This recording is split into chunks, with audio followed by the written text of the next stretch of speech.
I'm Leo, and this is the EOK podcast. Our topic is team building with Mark McComas. Thanks.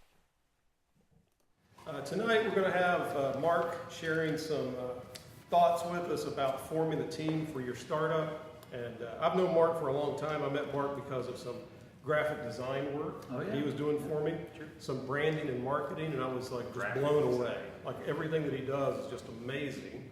And then I find out that he's this incredible business coach also, and that he's great at just guiding a team and helping them to figure out who they are, what they're about, and who the leader should be and how the leader should behave and how they communicate with their other teammates.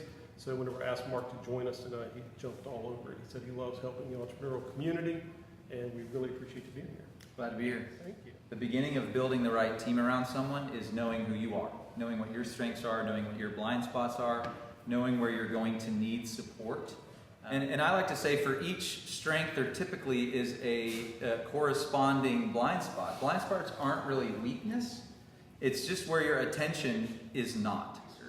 That we don't get a lot of gains by trying to improve our weaknesses. It's just very minimal amount of increase in overall productivity or capability. So it's better off just to ignore them. It's better off to be aware of them, but if you spend your time instead working on your strengths, you get incredible gains. But there's two major areas of personality. One is called predisposition, and the other one is called disposition. So your predisposition is really that wiring. It's how you come out of the womb. You didn't learn it necessarily. It is how you are predisposed to think this way, to operate this way. Your disposition is kind of like your value system. It's developed, it's nurture, it's highly cultural. Or what kinds of problems do you find yourself naturally solving? Value proposition is ultimately about solving some kind of challenge or problem. And you find that different personality types or types of people are attracted to different stages of an innovation curve. Some people are wanting to be on the bleeding edge where they are pushing the boundary of a technology. Other people are really trying to perfect something that's existing. I believe the responsibility of the entrepreneurial community, which is part of the vision behind EOK, right. The entrepreneurial community is to say, do not pass go yet. I would say 16 personalities is good for the personality side. I also really love strengths finders. It's not so much about predisposition. It is about what are your strengths that you could really invest in building on. And then to me, the next thing is about getting the broad strokes of the business concept out. Business model canvas is a popular tool. We developed an even quicker one that was intended to be drawn on the back of a napkin. So you have a problem, and then ultimately you have to then identify whose problem is this? Who's the audience that should care? Who's the user of whatever your value proposition is? And then what is your solution to deliver that value to that user? And how are you going to capture value from that user, aka cash revenue, in order to keep this? It was just a little back of it had a thundercloud in the middle, it had the person up here, it had a delivery, a value arrow, and a capture of value arrows, this little cycle thing. But the business model canvas would work as well, just to determine, like, have I really thought this through? Are there some massive holes to this thing? And then I would say from this point forward, if you're trying to do this all in your own head, I think your chances at success are low anyways. So I would find someone, even if they're not an entrepreneur, just say, hey, I want to show you my stuff. I want to talk this out. I want to bounce this off of you. Even if they just stare at you blankly and it's a fence post, you're going to hear yourself say it. Right. And you're going to hear some of your own errors. If they're anything more than a fence post, they'll help you with that process. That's something we use crowdsourcing for. Right. So at EOK, we have crowdsourcing. So if you have an idea and we tell you to get kind of organized because you don't want to waste anybody's time, but you can ask other members of EOK to show up, and you can pitch your idea, and you have an audience to pitch it, and they give you good feedback on that. The myth of the lone innovator. Because we have, I think this is the most toxic thing to the entrepreneurial culture out there.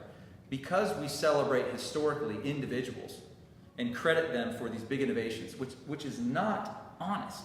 That's not how they happened. If you get really deep into the context and the histories, it is a myth that there was this lone innovator. It never really happened that way. I actually have seen communities of entrepreneurs that aren't even in business together, but they have such tight relationships, they get a lot of the benefits of having partners in their business because they're just good friends.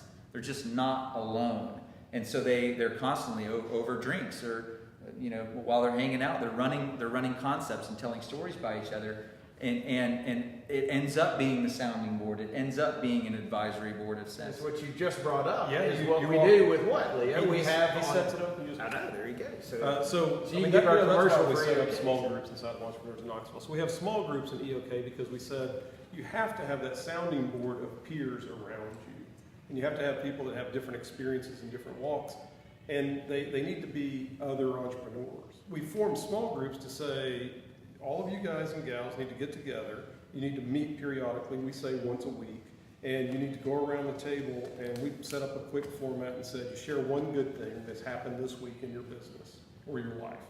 And then we go back around and say, share one obstacle that you're struggling with right now. And then the group crowdsources those obstacles in order around the table. And that's the meeting. I mean, it's just short, sweet, and it really helps you to get other minds involved in the obstacles that you see with your company. Getting to that high functioning team. So trust comes first. Then after that environment is established, it's that regular communication thing. I recommend, because most people just need to, they're not going to be, it's not going to be natural to just constantly bring up issues with someone. And I don't even think it's that healthy. Set a rhythm for it. Culture's a big hot topic for me. I know that, probably the furthest back I've researched it in a professional sense goes back to, some of you may have heard of Theory X and Theory Y management, which goes back to kind of the dawn of human resources, and some research in the 70s actually that was the hypothesis was that if people are happy and feel respected and honored and enjoy work, they'll be more productive. That's Theory Y management. Theory X management was the predominant management culture, which was fear, motivation. I've got you by the paycheck. Compensation, right. That's exactly Fear right. And that drives productivity, is fear and compensation. It's the old carrot and the stick, right? Theory X management comes pretty naturally. Theory Y management feels like an addition. And if the business's purpose is to create and deliver value, which is all business's purpose, create and deliver value. If that's your purpose, and you need to do that as efficiently, as lean, as effectively, maximize and optimize, create and deliver value to the market. If this Theory Y management, this positive feel-good culture where we're celebrating birthdays and bring your dog to work and things like this, ultimately, if you look at that model of create and deliver value, it is a siphoning off of the value that should be going to the marketplace. I believe that there is value in the value proposition that's going to the market for your staff if you can allow them to touch the value that's going through.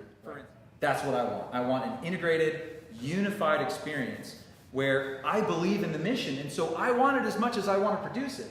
But ultimately, there's something deeper and truer to get the highest level of talent. These days, the general consensus is what you're doing has to matter, and the experience of doing it has to be connected to that. You are going to be predisposed to hire based on things that are actually trainable. They're good at all the things, all the tactical things that I value, but if you look at that list, it's typically things that you can actually move the needle on. You can teach them how to do. And they'll make sacrifices in areas where there is no ability for you to move the needle. And so I'll actually just make 2 lists.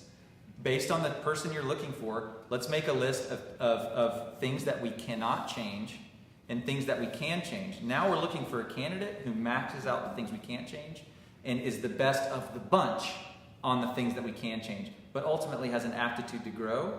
I call it hunger. Hunger is the single determinant, I think, of performance, period, end of sentence. Academia in general, this is a typical entrepreneur's perspective. I think it's one of the slowest moving institutions on the planet. And it still is optimizing for resume. It still is optimizing for grade point average. It still is minimizing those intangibles and those character aspects, which I believe that recruiters and employers are actually already made the shift. I hate to cut us off, but we're running very long. You are amazing. Thank you. Thank you. Mark, Thank you, thank you very much for being here. Thank you so much.